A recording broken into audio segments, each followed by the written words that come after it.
what happened is I belonged to Compassionate Friends, which is a grief group for parents who had lost children. And I went there, and Mitch Carmody, who now is one of the, I believe he's one of their national speakers, he would talk about whispers of love and signs from your loved ones. And then he would ask for anybody who would like to volunteer to talk about their signs. Well, of course, I'm jumping up and down in the room and everything and saying, oh, I've got something to say, I've got something to say. And so I would get up and tell some of my signs that I felt was truly Mikey trying to communicate with me. Well, he wanted to publish one of those signs in their quarterly magazine. And so I said, sure. So when I went to pick up the magazine, he didn't live too far from me. Right before I got there, he got an email from Sally Baldwin, who was a spiritual medium from Florida, who was recruiting for moms all over the United States for an all expenses paid retreat with her to see if mothers could communicate with their children, if that would soften their grief. She was a very generous woman, gave her a large sum of money to try to see if this would be helpful. So she recruited. She had, I know, like 250 inquiries. She took 65 applicants and picked 7 moms in the United States, and I was one of the 7 that she picked.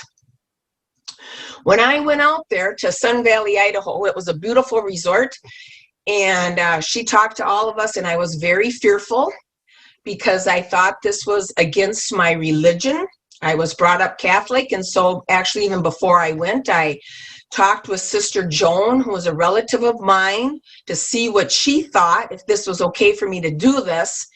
And she said, you have to go. This is happening to you for a reason.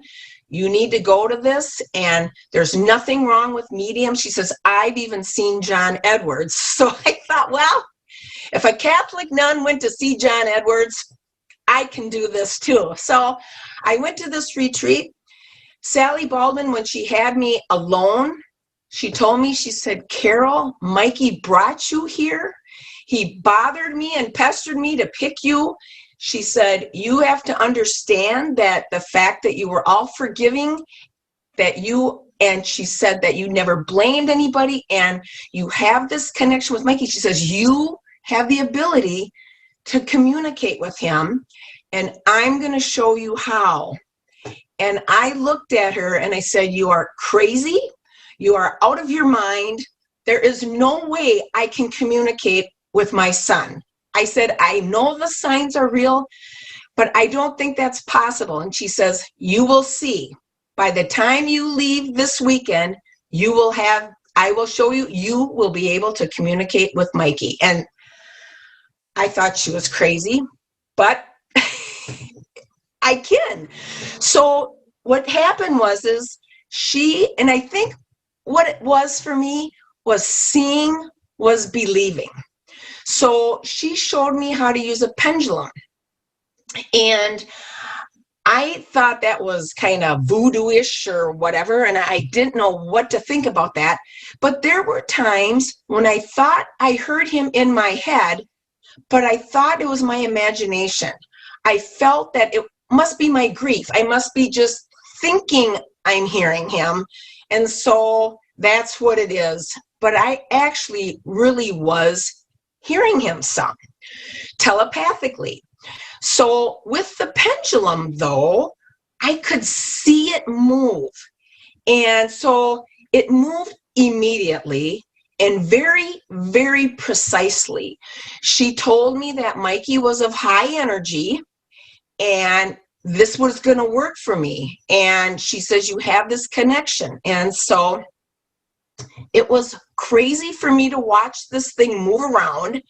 And she had given me a little letter disc, which looks like this. It's kind of a wheel. And I used that, and Mikey would spell things by how he moved the pendulum over the disc. And I was fascinated by it. And the first word he spelled out to me was love.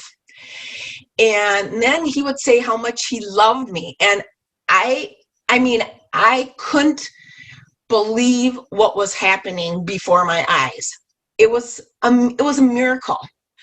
To this day, I feel it's a miracle. And so it moves so precisely. And so after I left that retreat, I told Sally, and she has since transitioned. My window of meeting her was just a couple of years. She transitioned 2 years after I met her. And I promised her, I said, I am going to practice this every day. And I did. For 2 years, I practiced pendulum communication with Mikey every day. And then from that, I practiced telepathically with him. So I would be driving to work. That seems to be the best time where I was almost like an automatic pilot going to work, and I would ask him questions out loud and listen to what he would say to me telepathically. And then I'd come home and ask him the same question and have him confirm it with the pendulum. And I actually really improved my skill that way in my communication. When I went to Scottsdale, Arizona for that Afterlife conference, and when I met Craig and Roberta Grimes, she asked me, what brought you here? And I said, well, I have this crazy story and I don't know what to do with it. I said, my son passed. At that point, I think he had passed maybe 2 or 3 years. At that point, he was gone from the planet. And I said, I have this ability and I don't know what to think. And she goes, really? She was very skeptical about it. And she says, well, what do you do? And I said, well, I use a pendulum. And she said, she questioned it. And she said, I'd like to see you do it. And I said, sure. So she came up to my room, and there were some other moms there with me as well. And I think I surprised her with this. So from there, she asked me if I would be on her Afterlife forums, which is afterlifeforums.com. And it's a place where people from all over the world could ask Mikey questions, and I would answer them. I would type out the answers on the forum from what I heard from him. So I did that, and it was scary for me because the information, the questions I was asked, half of them I didn't even really understand.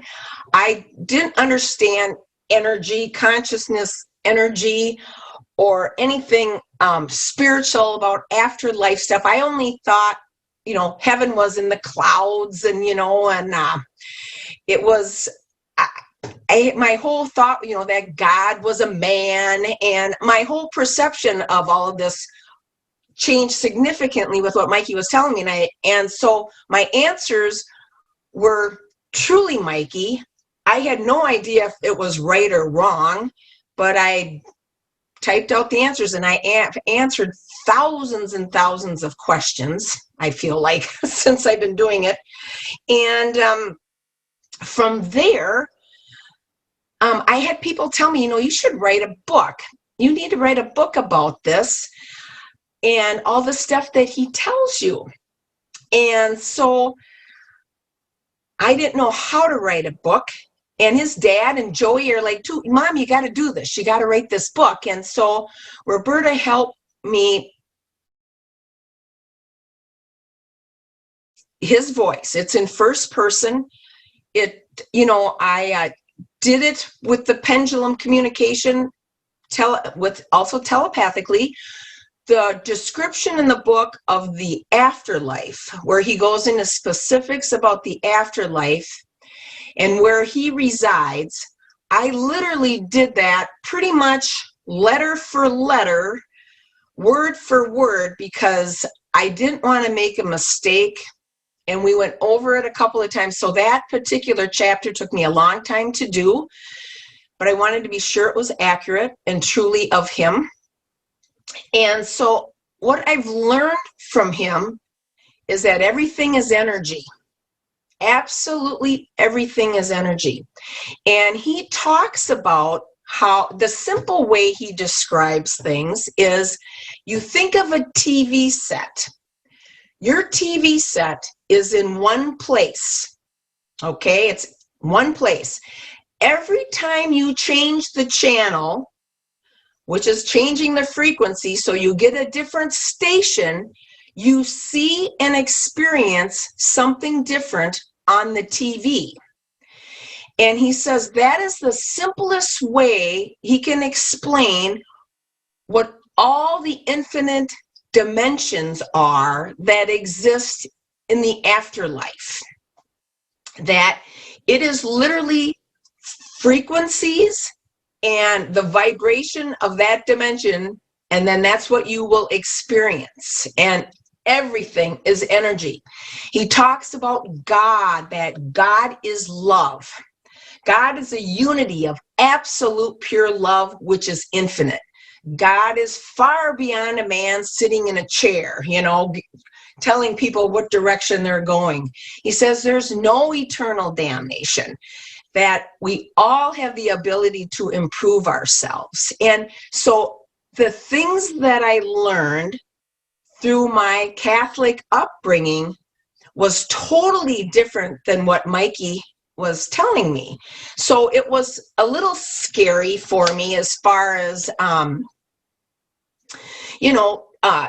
telling some of my friends what I was hearing. I mean, some of them thought what I was doing, I was talking, they said I was talking to Satan, who was impersonating himself as Mikey. And I said, well, if this is Satan, then Satan has turned into a very loving, happy, wonderful person, because it's all about love and how we're supposed to be kind to one another. And that's why we come here for spiritual growth, because the more positive and loving we are, the higher we can increase our vibration.